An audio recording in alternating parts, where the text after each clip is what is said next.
রান্নাটা শিখলে পরের দিন তুমি রান্না করবে। পাশে থাকার অছিলা, বুঝলে গিন্নি? দই পাবদা করবে তো গিন্নি? কি সাংঘাতিক, ফাটছে তো। না গো, আটা মাখিয়ে ভাজছি, ফাটবে না। কি মশলা দিলে? পেঁয়াজ, আদা আর একটু গরম মশলা বাটা। এই 5 ফোড়নটা সম্বাদ দিয়ে দিলাম।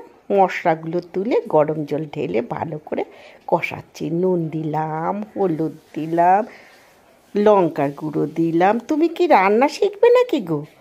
দই যেন ছ্যাবড়া ছ্যাবড়া না হয়ে যায়। আরে না গো, দই একটু ভালো করে চেলে নিয়েছি। চেলে নিয়ে ছাঁকনিতে তারপরে মশলার মধ্যে তুলে দিয়েছি। আর কাটবার ভয় নেই, ছ্যাবড়া ছ্যাবড়া হবে না। একটু গুড় দিয়ে দিলাম। গুড় দিয়ে যখন তেল তেল বেরোলো, গরম জল ঢেলে দিয়েছি, ঢেকে রেখেছি। ঝোল ফুটলে মাছ ঢেলে দিলাম, টকবক করে ফুটছে। রান্নাটা শিখলে পরের দিন তুমি রান্না করবে। বুঝলে না গিন্নি, তোমার পাশে থাকার অছিলা।